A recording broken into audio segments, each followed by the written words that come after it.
और इसी बीच एक बड़ी खबर सामने आ रही है। मशहूर लोक गायिका मैथिली ठाकुर बिहार विधानसभा चुनाव लड़ेंगी। बिहार विधानसभा चुनाव से जुड़ी बड़ी और अहम खबर आपको बता दें, मशहूर लोक गायिका मैथिली ठाकुर की बिहार की राजनीति में एंट्री हो गई है। एक युवा चेहरे को भारतीय जनता पार्टी ने मैदान में उतारा है। मधुबनी से चुनाव लड़ सकती हैं, एक्सक्लूसिव जानकारी हम आपको बता रहे हैं।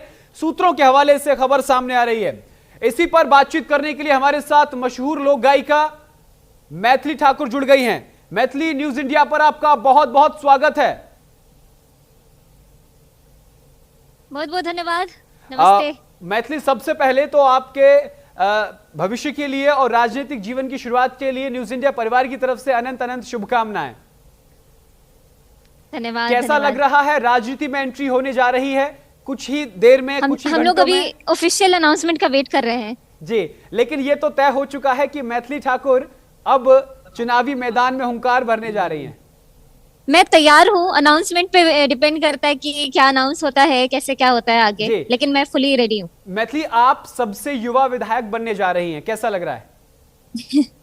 बहुत अच्छा, बहुत एक्साइटिंग है सब कुछ। एक नया सफर है मेरे लिए और गोइंग बैक टू रूट्स, ये एक बहुत ही अगले 5 साल बिहार के लिए इतने क्रूशियल है, इतना इम्पोर्टेंट है। अगर इसमें मैं हिस्सा बनती हूँ तो मेरे लिए इससे बड़ी बात कुछ नहीं होगी। मैथिली, आपके सपने क्या है राजनीति में आने के बाद युवाओं के लिए? आप एक मशहूर लोक गायिका हैं।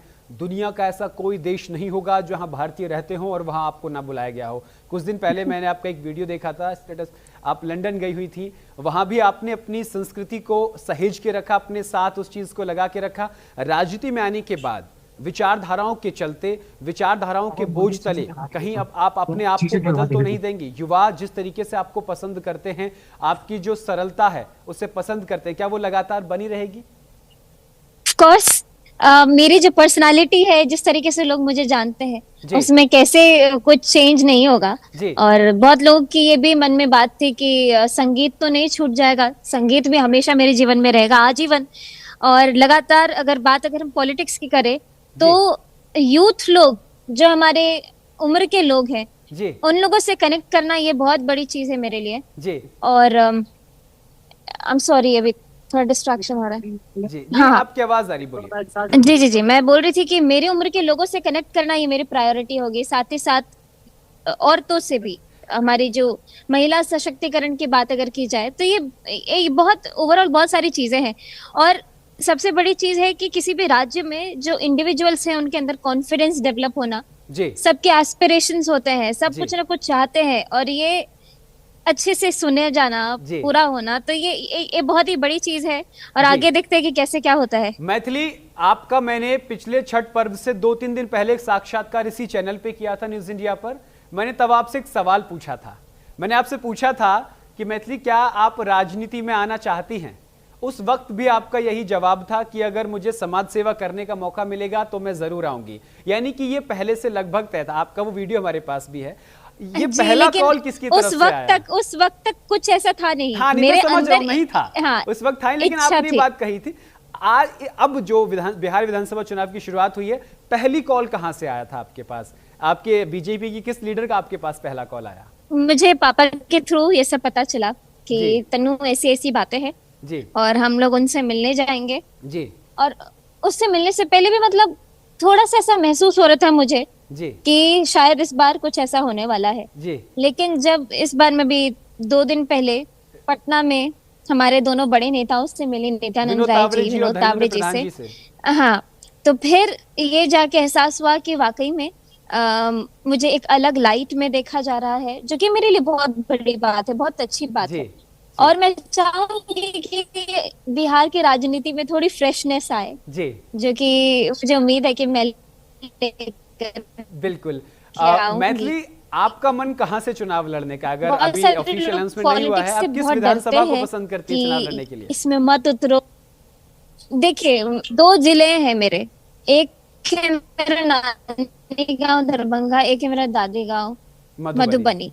मुझे जहां से भी बोला जाए, ये मेरी प्रेफरेंस है। बाकी मुझे बिहार में जहां से भी बोला जाए मैं रेडी हूँ।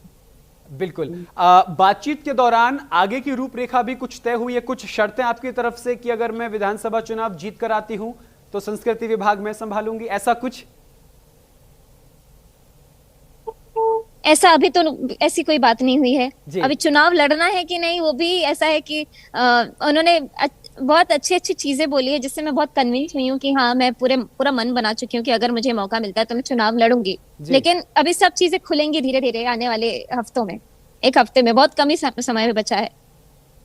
जी एक आखिरी और छोटा सवाल, राजनीति में आने का सपना बचपन से था या कुछ महीने पहले जब आपके पिताजी भी एक मशहूर गायक और संगीत के गुरु रहे हैं, उनके माध्यम से आपको मार्गदर्शन प्राप्त हुआ कि हमको युवाओं को राजनीति में उतरना चाहिए क्योंकि राजनीति का परिदृश्य बदल रहा है? हम जिस तरीके से आपने भी कहा कि अब एक फ्रेशनेस आएगी बिहार में, आपको क्या लगता है कि मूलभूत सुविधाओं में कौन सी चीजें जिनकी अभी जरूरत है और मैथिली आकर उन सुविधाओं को, उन जरूरतों को पूरा करेंगे?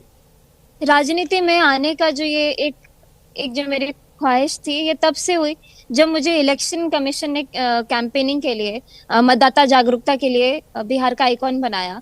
और तब जब मैं अलग अलग जिलों में गई, बिहार के सारे जिलों में घूम आई और तब लोगों से कम्युनिकेट करते वक्त, उन सभी से बात करते वक्त मुझे ये एहसास हुआ कि मैं अच्छे से बात कर पा रही हूँ, लोग मुझसे कनेक्ट हो पा रहे हैं, अलग अलग उम्र के लोग मेरे साथ मुझे सुनने के लिए इकट्ठे हुए हैं।